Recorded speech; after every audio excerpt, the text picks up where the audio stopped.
Assalamualaikum warahmatullahi wabarakatuh.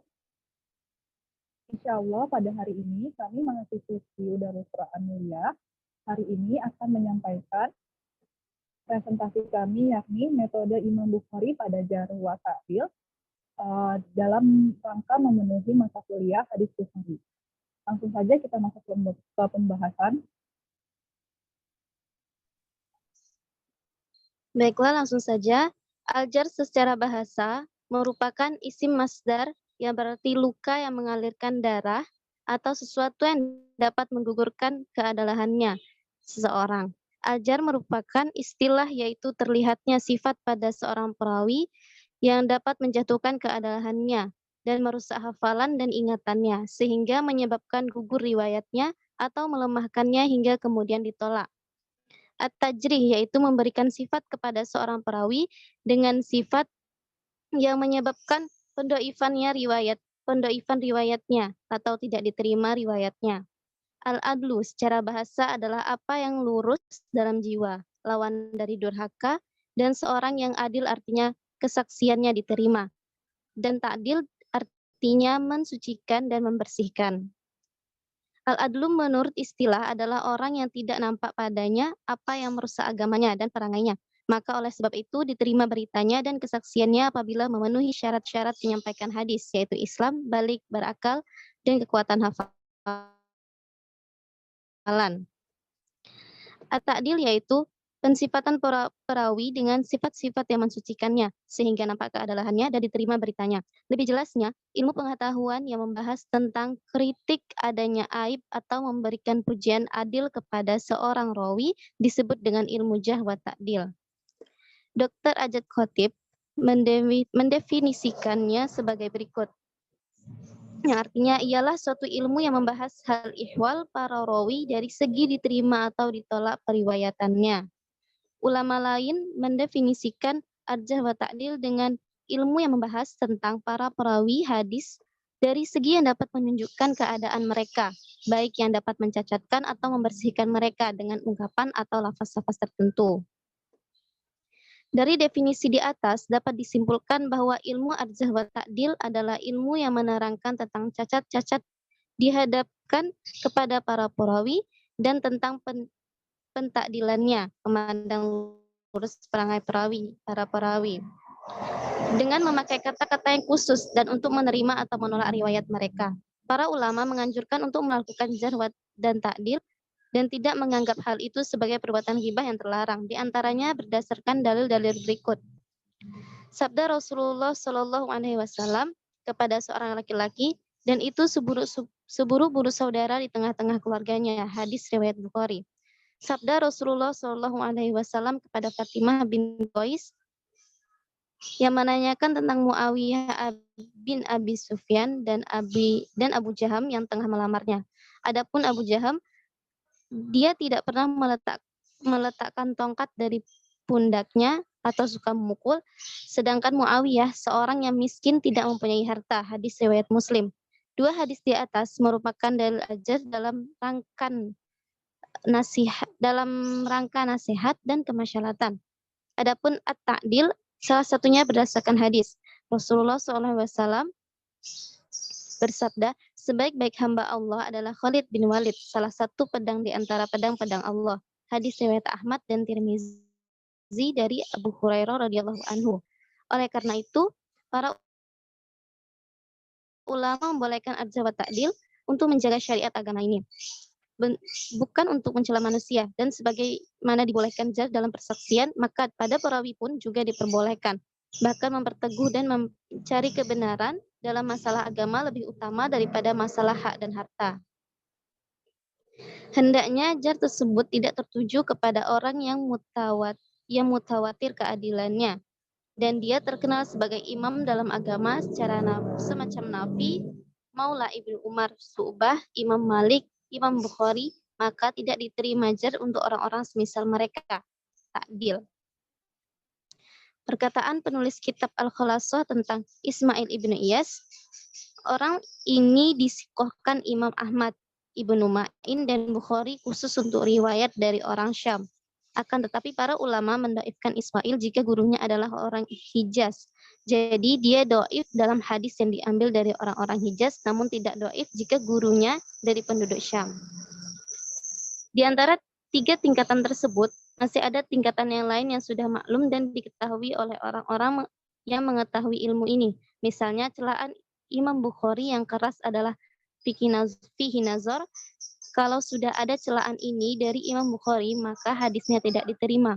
Tidak dapat dijadikan syawahid, tidak dijadikan mutaba'ah. Karena setiap ulama dalam jar ada yang secara terang-terangan dan ada yang tidak. Karena jar pada hakikatnya gibah dan ini hanya diperlukan dalam rangka membela agama dan dalam keadaan terpaksa.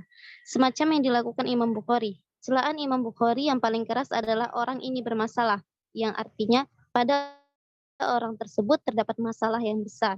Sedang jika ulama lain mengatakan padanya ada pembicaraan, justru menjadi celaan yang paling ringan. Penyusunan karya dalam ilmu ad-jarh wa ta'dil telah berkembang sekitar abad ketiga dan keempat, dan hasil pentajrihan maupun pentakdilan para kritikus hadis sudah dikumpulkan. Pelopor pertama penyusunan ilmu ini dinisbatkan kepada Yahya bin Ma'in, Ali bin Al-Madini, dan Ahmad bin Hambal. Sesudah itu maka terjadilah penyusunan karya-karya tentang jarh wa ta'dil menjadi semakin berkembang. Para penyusun metode yang berlainan dalam menyusun kitab jarh wa ta'dil ini. Bagian di antara mereka hanya menyebutkan orang-orang yang dhaif saja dalam karyanya. Dan dilanjutkan oleh Habidah.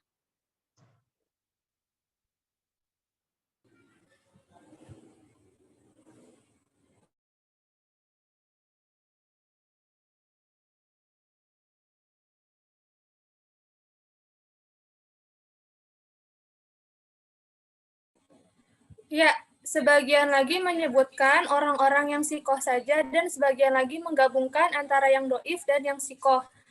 Sebagian besar metode yang dipakai oleh para pengarang adalah mengurutkan nama para perawi sesuai dengan huruf kamus, mu'jam, dan berikut ini karya-karya mereka yang sampai kepada mereka. Yang pertama, Kitab Ma'rifatul Rijal, karya Yahya bin Ma'in, wafat tahun 233 Hijriah.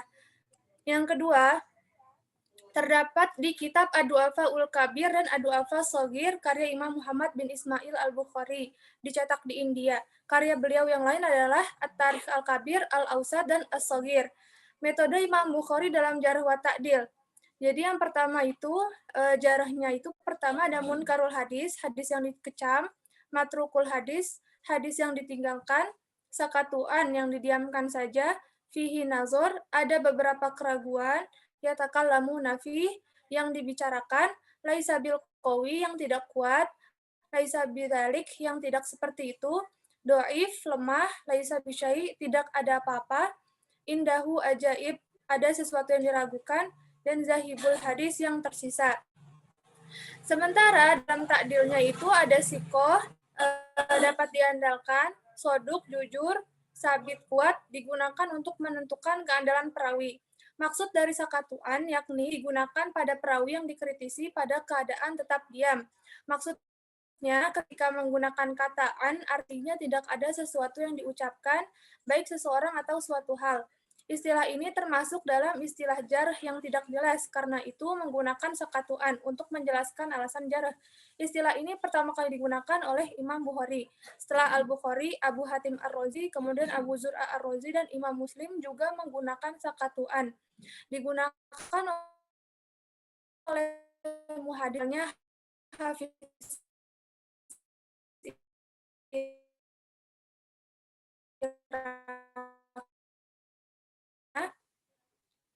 pada tingkat ketiga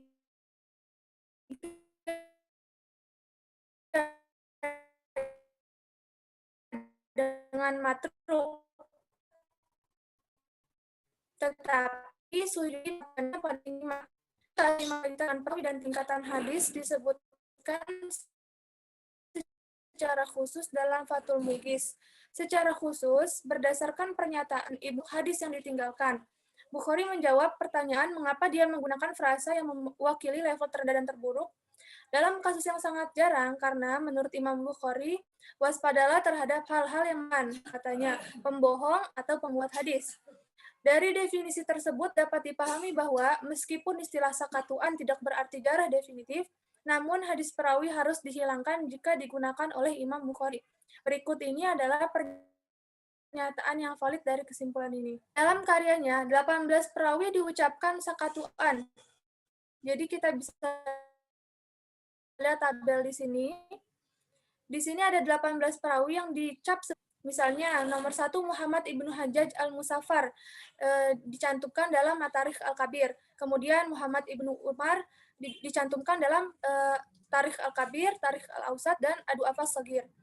Jadi tabel tersebut menunjukkan bahwa 14 dari 18 perawi yang dikutip dalam Tarikh al-Kabir mengulang 14 dalam Tarikh al-Ausat dan 10 dalam Adu Afas Sagir. Dari jumlah tersebut, 10 dikritik dalam ketiga karya tersebut. Istilah tambahan jarah pada 2 dari 18 perawi ini, Nu'man ibnu Sabit dan Yusuf ibnu Khalid bin Umair juga digunakan.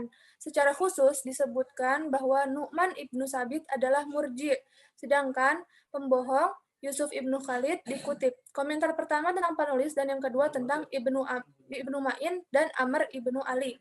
Berikut ini adalah rangkuman hadis dari 10 perawi pertama tersebut dalam koleksi hadis terkenal. Tidak ada riwayat dalam koleksi hadis terkenal dari Muhammad ibnu Hajjaj, Muhammad ibnu Syujanahban, Muhammad ibnu Marwan Kufi, dan Ismail ibnu Ya'la As-Saqafi. Muhammad ibnu Umar Waqidi adalah tokoh dalam ilmu syiar dan sebagian besar riwayatnya adalah tentang kehidupan Nabi Shallallahu Alaihi Wasallam. Itu juga telah diriwayatkan tentang banyak topik selain syiar.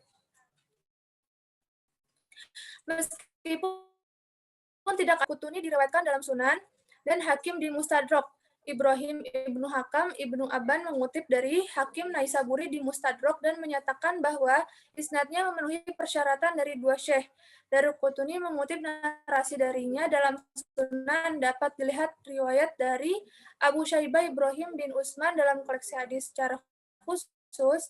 Ibnu Majah mengutip 4 hadis dalam Sunan dan Tirmizi sebuah riwayat dalam Sunan dan menyatakan bahwa dia adalah munkarul hadis. Dan Hakim mengutip 2 hadis itu adalah dalam Mustadrak.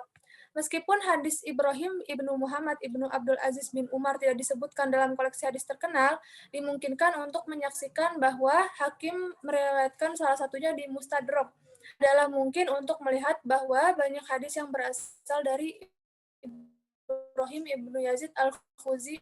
Selanjutnya akan dilanjutkan oleh Robi Hadawi. Oke, baik. Secara khusus, Tirmizi mengutip 2 hadis di Sunan dan menyebutkan kritik muhadis tentang ingatannya yang lemah. Di Sunan, Daruqutni meriwayatkan beberapa hadis darinya. Kita bisa melihat bahwa Hakim juga meriwayatkan darinya. Ada riwayat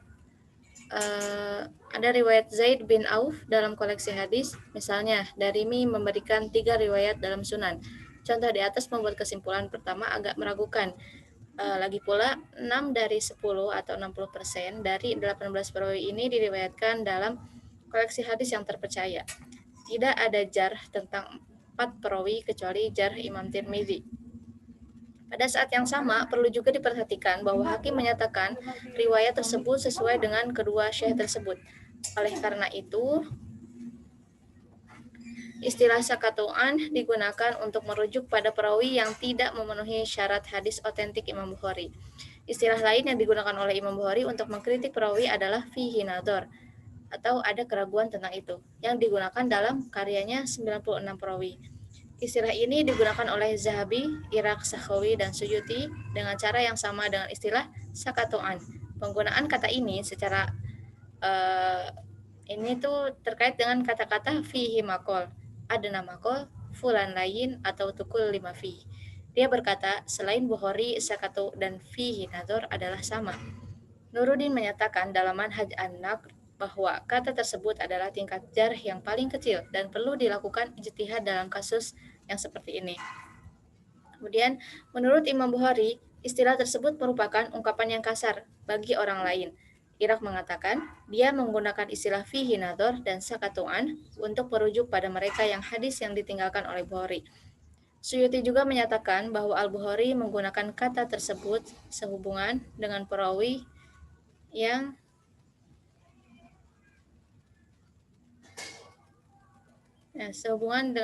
hadisnya ditolak. Berikut ini hanya sekitar 15 perawi dengan yang dicap fihi nadhor.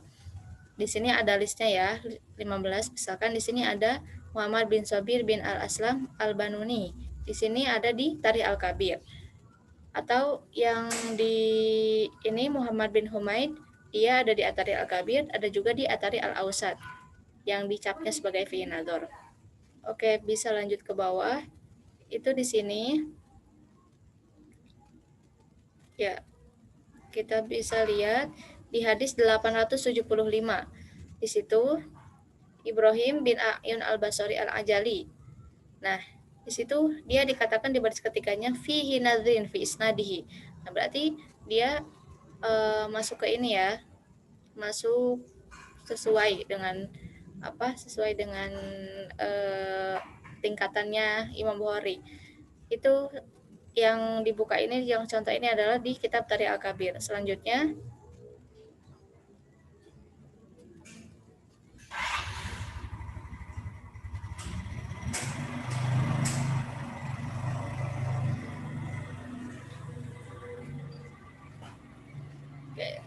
Selanjutnya ini ada di hadis nomor 883.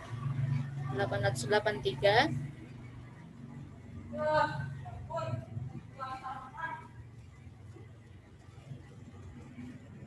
itu ada juga fihi nadrin. Oke, selanjutnya itu Ibrahim bin Aswad al-Kanani min ahli Asaro. Itu fihi nadrin. 883.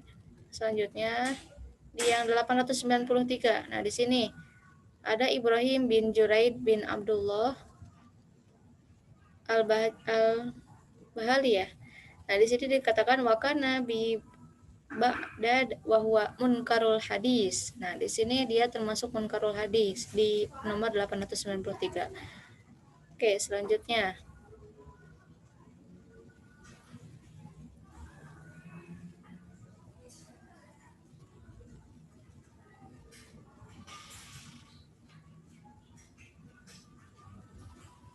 Oke, selanjutnya 913. Ini 913 juga Ibrahim bin Abi Hayya Abu Ismail. Nah, dia disebut juga munkarul hadis. Oke, lanjut.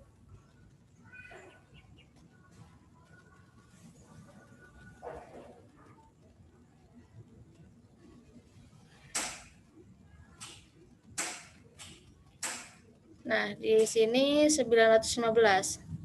915. Di sini ada Ibrahim bin Hakim bin Aban al-Adanani an abihi Abu Fulan. Di sini ada sakatuan di 915 ya. Oke, selanjutnya.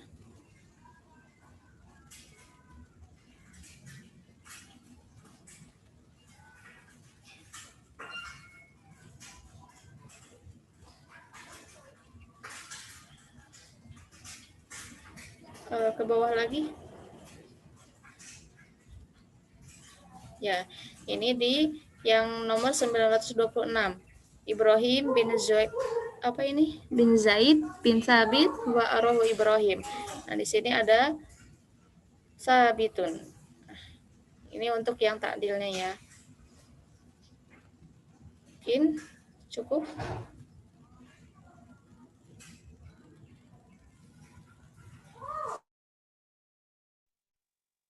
Alhamdulillahirrabbilalamin, telah disampaikan semua penjelasan pada hari ini mengenai metode Imam Bukhari pada Jarh wa Ta'dil.